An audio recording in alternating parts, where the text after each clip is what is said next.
গতবার ভালোবাসা দিবসের দিন বইমেলায় গিয়েছিলাম মিনহানকে নিয়ে এইবার আমাদের থার্ড টাইম হচ্ছে বইমেলায় যাওয়া। তো সবসময় ওকে নিয়ে বইমেলায় যাই, ওর সাথে নতুন নতুন বইয়ের পরিচয় করিয়ে দিই। এই যে মিনহানের বাবা মিনহানকে সুন্দর সুন্দর বইগুলো দেখাচ্ছিল, যে বাবা দেখো, মানে আমরা চেষ্টা করছিলাম এমন কোনো বই নিতে যেই বইটা নিলে মানে ও আগ্রহ করেই সেটা দেখবে, আমাদেরকে বলবে যে এটা আমাদেরকে পড়ে শোনাও। তো সেই অনুযায়ী আমরা হচ্ছে বেশ কিছু বই ওখানে দেখছিলাম যে গল্পের কি টাইপের বই পাওয়া যায়, যেটা ওর এইজের সাথে যায়, যেটা দেখে ও ভালো কিছু জানতে পারে, ভালো কিছু শিখতে পারে, এরকম বইগুলোই আমরা বইমেলাতে দেখছিলাম। তো এই যে মরাল স্টোরিজ, এই বুকটা আমরা দেখছিলাম, এটার গল্পগুলো আমাদের কাছে বেশ ভালো লাগছিল। তো মিনহানের বাবা বলল যে এই বইটা নিলে মনে হয় ভালো হবে মিনহানের জন্য। তো এই বইটাই আমরা শেষ পর্যন্ত ওর জন্য কিনলাম। অনেকগুলো দোকান ঘুরে তারপর এই বইটা মনে হয়েছে অনেক ভালো একটা বই, স্টোরিগুলো সুন্দর, যেগুলো শুনে ও কিছু শিখতে পারবে, কিছু জানতে পারবে। তো ওই যে ওর নিজের বইটাও নিজে নিয়ে অনেক বেশি খুশি হয়েছিল, বাসা থেকে ওর ব্যাগটাও নিয়ে এসেছিল। আর এই যে এই পাশে গাছটা খুব সুন্দর করে সাজানো ছিল বর্ণ দিয়ে।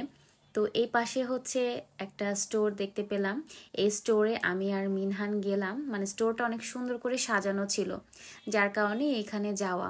তো এখান থেকে আমরা কিছু কিছু বই দেখছিলাম মিনহানের জন্য, যে কোনো বই নেওয়া যায় কিনা। তো মিনহানকে আমি এখান থেকে অনেকগুলো বই দেখাচ্ছিলাম, ওর কাছে কোনো বই ভালো লাগছিল না, দেখেই মাথা নাড়ছিল যে হ্যাঁ এটা ভালো এটা ভালো। তো বুঝতে পারছিলাম যে ওর কাছে তেমন ভালো লাগছে না। আর এইখানে অনেক সিম্পল সিম্পল হচ্ছে স্টোরি ছিল, তারপর হচ্ছে ছড়া ছিল। তো এখান থেকে আর কোনো বই নেওয়া হয়নি। তো বইগুলোর ব্যানারগুলো অনেক সুন্দর ছিল, পোস্টারগুলো অনেক সুন্দর সুন্দর ছিল, কিন্তু সেই অনুযায়ী স্টোরিগুলো মানে আমরা সব সময় যেগুলো দেখি ওই স্টোরিগুলোই। তো এই জন্য আর এখান থেকে আমরা কিছু নেইনি। তো এই সপ্তাহ আরও কিছু বই আমরা ভালো করে দেখছিলাম যে নেওয়া যায় কিনা। এখানে সব বয়স অনুযায়ী কয়েকটা বই ছিল, যে 2 বছর বাচ্চাদের, 3 বছরের বাচ্চাদের জন্য কোন বইটা। আর এই যে ময়ূরপঙ্খী, এইটাও কিন্তু অনেক সুন্দর একটা স্টল, এখানেও বেশ কয়েকটা বই আমরা দেখেছিলাম।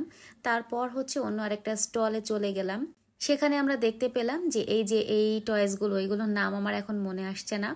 তো এইগুলা অনেক ভালো লাগছিল, মিনহান অনেক বেশি খুশি হচ্ছিল এই জিনিসটা দেখে।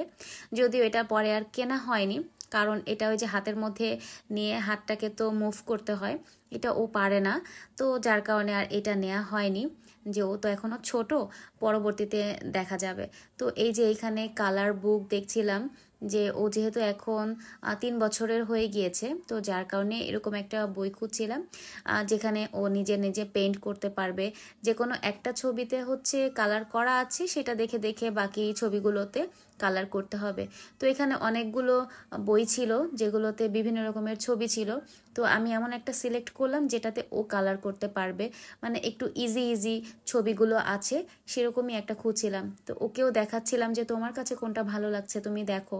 তো ও দেখছিল, ওর কাছে এই বইটা ভালো লাগছিল। তারপর এই তো এই বইটা ওকে কিনে দিলাম, আর ও তো মহা খুশি। ওর জন্য আমরা 2টা বই কিনেছিলাম, আর ওর জন্য এই 2টা বই এনাফ, কারণ অনেক বেশি বই হয়ে গেলে তখন মাথা গুলিয়ে যাবে। প্রত্যেক বছরে চেষ্টা করি যে 1-2টা এরকম বই কিনে দেওয়ার জন্য, মানে বই মেলা থেকে ইউনিক কোনো একটা বই। মিনহানের বই কেনাকাটা শেষ, এরপর হচ্ছে আমি আমার জন্য বই দেখছিলাম। তো এই সপ্তাহে মিনহানের বাবা বই দেখছিল, তখন মিনহান টানাটানি শুরু করেছিল। তো যাই হোক, তারপর আমি বই খুঁজছিলাম। আসলে আমি পছন্দ করি একটু ভৌতিক টাইপের বই, সায়েন্স ফিকশন এই টাইপের বইগুলো। তো এখান থেকে খুঁজছিলাম যে কোন বইটা আমি নিতে পারি। তো এর মধ্য থেকে এই যে ধোঁয়াশা, এই বইটা ভালো লাগছিল, এটা প্যারাসাইকোলজির একটা বই। তো এই বইটা শেষমেশ কিনলাম, এখন জানি না যে এটা কেমন হবে। সারমর্মটা আমি একটু পড়ে নিয়েছিলাম, তো ওইটা পরে একটু ভালো লাগছিল, এখন বাসায় গিয়ে পড়ে তারপরে বুঝতে পারবো। তারপর বইমেলা থেকে বের হয়ে এখানে অনেক ফুল বিক্রি হচ্ছিল, তো এখান থেকে একটা ফুল কিনলাম। তারপর হচ্ছে এখান থেকে টিপ নিলাম কতগুলো, কারণ এই দোয়েল চত্বরে অনেক সুন্দর সুন্দর টিপ পাওয়া যায়। তো আমি হচ্ছে গুড়ি গুড়ি যে টিপগুলো আছে সেগুলো কিনেছিলাম। এই তো তারপর হচ্ছে আমরা এখান থেকে চলে গেলাম একটা রেস্টুরেন্টে। তারপর হচ্ছে সেখানে গিয়ে খাওয়া দাওয়া করে দেন হচ্ছে বাসায় চলে গিয়েছিলাম। আর এই যে এই ফুলটা আমি কিনেছিলাম, হাতে পরিয়ে নিয়েছিলাম। তো কেমন লাগছে জানাবেন।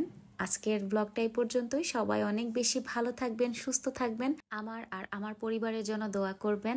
আল্লাহ হাফেজ।